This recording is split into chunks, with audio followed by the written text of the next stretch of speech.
The first segment of the Hot 7 Nightly News is brought to you by Flow. Tonight, Prime Minister Philip J. Pierre denounces the attack on Prime Minister Dr. Ralph Gonsalves. Antigua and Barbuda's Prime Minister Gaston Brown speaks out following the SVG attack.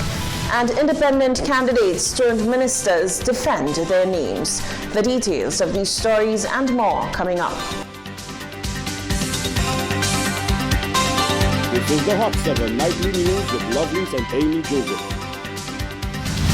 Good night. It is Friday, the 6th of August, 2021. Welcome to the Hot 7 TV Nightly News. I'm Lovely St. Amy Joseph. Thank you for joining us. Prior to the cabinet swearing-in ceremony on Thursday, the 5th of August, questions were swirling as to whether or not independent candidate Stephenson King would receive a ministerial portfolio. The questions were quelled as King was appointed as Minister for Infrastructure, Ports, Transport, Physical Development and Urban Renewal.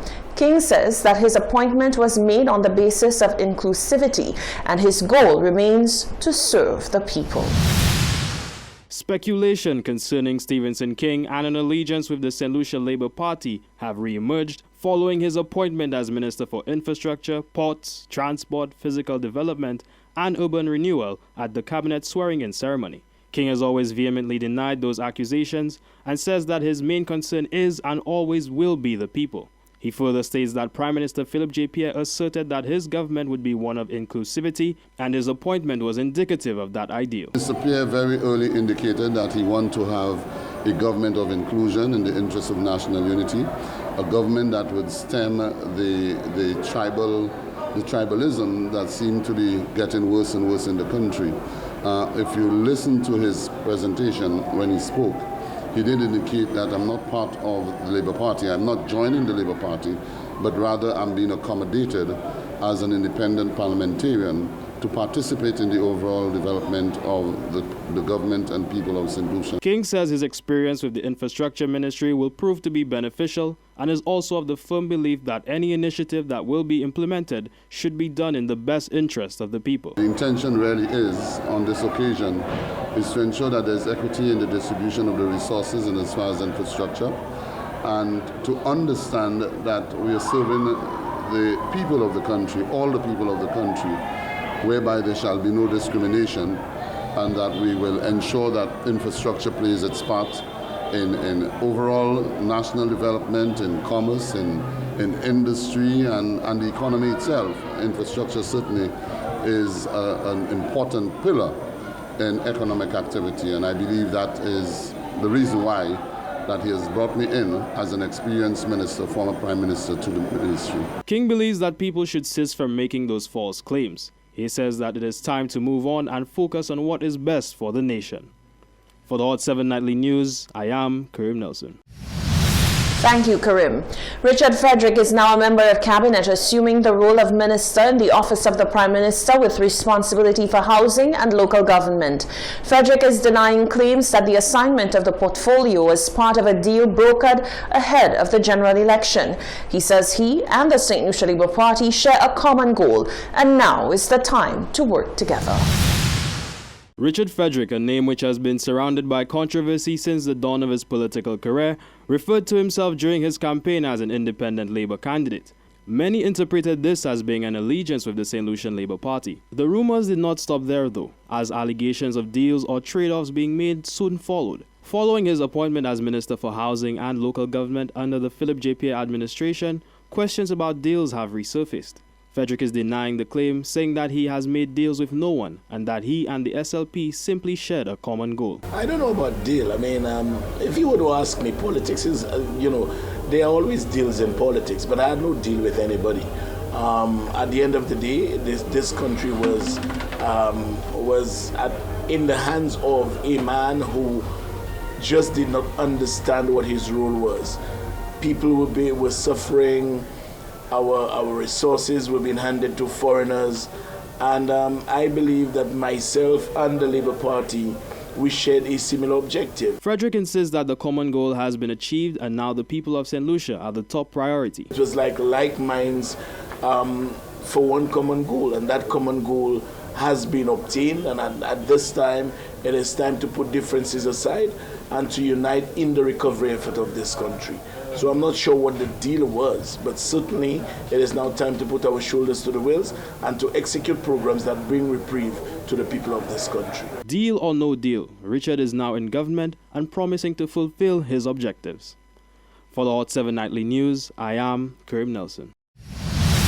A statement has been issued by the Office of the Prime Minister here in St. Lucia denouncing the violence which landed Vincentian Prime Minister Dr. Ralph Gonsalves in the hospital nursing a head injury.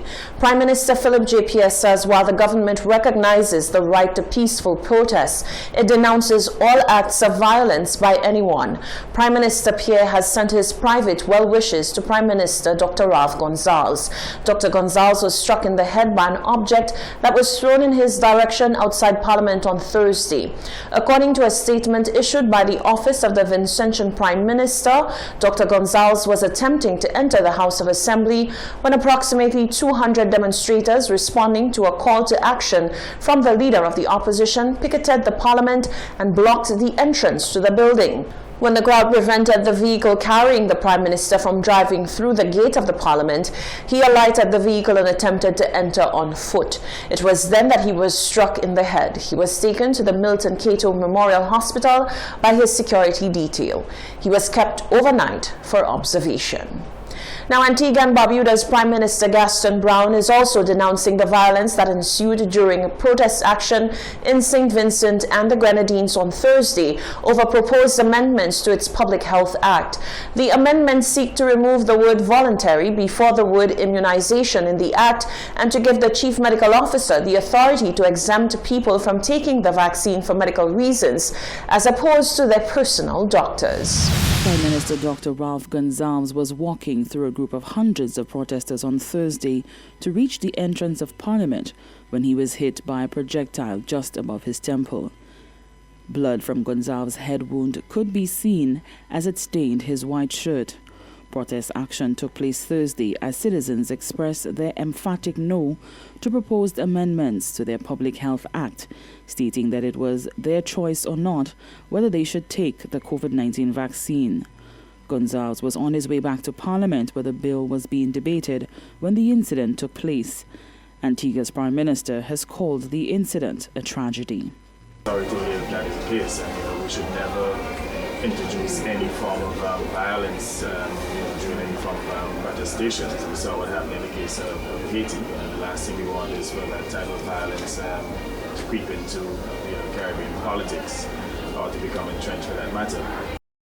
Gonsalves explained on Thursday that the proposed amendment to the Act was merely to tidy up any controversies in the making of regulations, which would require certain public sector jobs within central government and state enterprises to take the vaccine.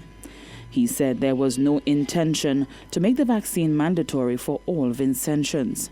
Brown was of the opinion that vaccines remain the best chance of fighting the very real threat of COVID-19. Insofar as the issue of encouraging individuals to get vaccinated, as you know, it is the most significant threat facing the region at this point, perhaps even more so than COVID itself, because unless we achieve herd immunity, then clearly we'll not be able to restore any form of normalcy. So it is really in the interest of the Caribbean people to get vaccinated in their personal interests, in the interest of the family members, and in the interest of all.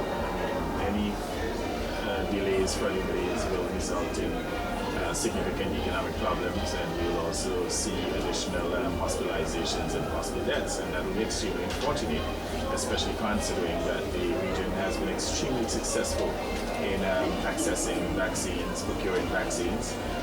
During the parliamentary session Thursday evening, Finance Minister Camilo Gonsalves said that medical staff had recommended that the Prime Minister be flown to Barbados for an MRI scan. It's bleeding, the Prime Minister is bleeding. Somebody just bust the Prime Minister head with a stone. Somebody just hit the Prime Minister in his head with a stone. For the Hot 7 News, Nisha Charles reporting. You're watching the Hot 7 TV Nightly News. Stay with us. Still to come, the island records 25 cases of COVID-19. Prime Minister Gaston Brown calls on Prime Minister Philip J. Pierre to join in advancing the CARICOM integration movement. and the people react to Thursday's swearing in of a new cabinet. The first segment of the Hot 7 Nightly News was brought to you by Flow.